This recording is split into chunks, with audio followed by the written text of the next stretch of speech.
마곡 오피스텔 급매물은 나오는데 왜 임대료는 올라가는 거야? 안녕하십니까, 닥터부동산의 심유진입니다.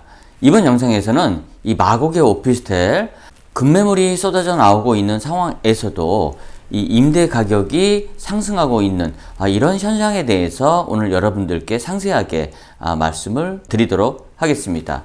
자, 마곡의 오피스텔은요, 제가 이전 영상에서도 말씀을 드렸지만 상당히 저평가가 되어 있고요, 굉장히 미래 가치가 높은 그런 투자 상품이다 라고 말씀을 드릴 수가 있겠습니다. 특히나 이 오피스텔 같은 경우에는 전형적인 수익형 부동산, 즉 월세를 기반으로 한 그렇게 가치가 책정되는 부동산 상품이기 때문에 임대료가 높아야지만이 가치도 높아진다라고 볼 수가 있겠는데요. 지금까지 임대료가 높지 않은 상황에서도 가격은 많이 상승을 했었습니다. 하지만 710 부동산 대책 이후로 많은 급매물들이 쏟아지고 있고요. 가격 역시도 저렴한 매물들이 나오고 있는 상황인데도 불구하고 임대료는 계속적으로 상승, 이런 현상에 대해서 오늘 여러분들께 자세하게 말씀을 드릴 예정입니다. 실질적으로 급매물이 왜 나오는가에 대해서 우선 알아봐야 되겠죠. 급매물은요, 710 부동산 대책 때문입니다. 즉, 이 710 부동산 대책으로 인한 다주택자에 대한 세금 부담감으로 인해서 이렇게 급매물들이 쏟아져 나오고 있는 것입니다. 제가 얼마 전에 전화 상담을 통해서 이 상담한 이 고객의 상황을 보면은요, 서초동에 본인이 거주하고 있는 아파트 기준시가 17억 원짜리를 가지고 있는 상황에서 현재 마곡의 오피스텔을 하나 더 가지고 있는 상황인데요. 제가 종합부동산세를 계산을 해보니까는 이 마곡의 오피스텔을 가지고 있음으로 해서 1년에 1,000만 원 정도의 추가 종합부동산세를 내야 되는 그런 상황인 분들도 계시고요. 또는 1가구 1주택 비과세 혜택을 받는 것은 5년 동안 유지가 된다라고 하지만은 본인이 1가구 1주택이 아닌 다른 아파트를 또 가지고 있는 경우에는 혜택이 별로 의미가 없는 상황이기 때문에 이러한 다주택자들의 양도세 폭탄이 현실화되고 있는 상황에서 이 오피스텔에 대한 급매물이 많이 발생을 한 것입니다. 즉, 710 부동산 대책이 원인이라고 볼 수가 있겠죠. 자, 그러면은 임대료는요, 왜 상승하고 있는 것일까요? 여러분들 그 이유를 또 알아보도록 하겠습니다. 예, 그렇습니다. 바로 이거 역시도 710 부동산 대책 때문이라고 말씀을 드릴 수가 있겠는데요. 710 부동산 대책 때문에 매도에 대한 급매물이 쏟아져 나오고 있는 상황에서 또 710 부동산 대책 때문에 임대료가 올라가는 이유는 또 뭐야? 라고 생각을 하실 수가 있겠지만은 710 부동산 대책으로 인해서 자동 발소가 되는 그러한 주택임대사업자들이 많아졌다라는 것이 바로 문제입니다.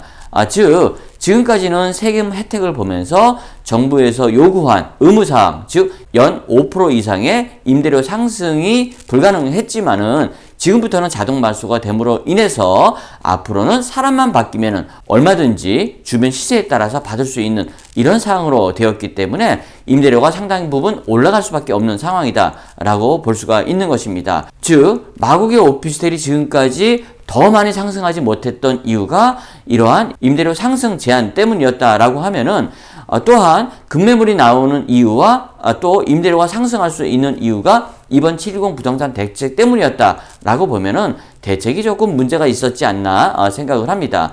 기본적으로 오피스텔 같은 경우에는요, 차익형 부동산이라기보다는 수익형 부동산으로 볼 수가 있는 것이고요. 이러한 가격 상승은 실질적으로 SH공사의 토지 매각 단계에서 많은 상승으로 인해서 이러한 프리미엄이 붙었다라고 볼 수가 있기 때문에 사실상은 정부의 정책이 조금 문제가 있었다라고 저는 생각을 합니다. 자, 그렇기 때문에 여러분들 지금 현 시점에서의 임대료 가격 상승으로 인한 또 미래 가치가 상승할 수 있는 이러한 아이러니한 상황이 발생을 하게 된 것이기 때문에 여러분들 마곡의 오피스텔에 대한 투자에 대해서 지금 충분하게 한번 고려를 해볼 때이다 라고 볼 수가 있겠습니다.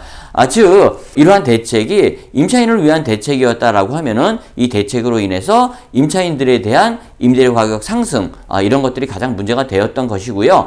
또 지금까지 가장 좀 문제가 되었던 것이 뭐냐면은요, 1년에 5% 이상 못 올린다라는 점에서 사실 임차인들이 많은 피해를 입었었다라는 이런 사실도 있었다라는 것입니다.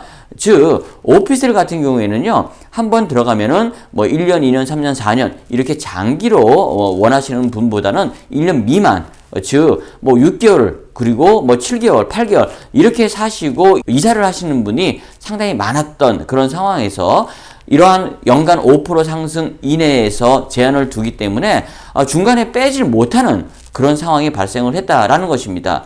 즉 8개월 만에 임차인이 나간다라고 했을 때 다음 임차인에 대해서 또 1년을 줘야 되기 때문에 실질적으로 임대인 같은 경우에는 20개월에 대한 5% 인상을 제한받았다라는 것이죠. 이러한 피해 때문에 임차인들이 중간 퇴실을 굉장히 극구 꺼려했던 그런 상황에서 실질적으로 임차인들의 피해가 더 컸다라는 상황에서 이러한 1년간의 5% 인상 제한 자체가 행정 편의적인 그런 생각이 아니었나 생각을 해볼 수가 있을 것 같습니다. 좀 더 시장에 맞는 이런 부동산 정책이 나와야 될 것으로 생각을 하고요.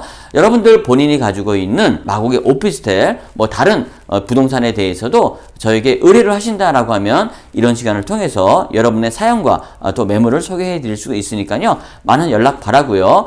또한 많은 구독과 좋아요 눌러주시면요. 더 좋은 정보와 더 많은 매물 공개로 인해서 여러분들께 도움되는 사필 부정 닥터마곡 부동산이 될 것을 약속드리면서 오늘은 이만 마치도록 하겠습니다. 감사합니다.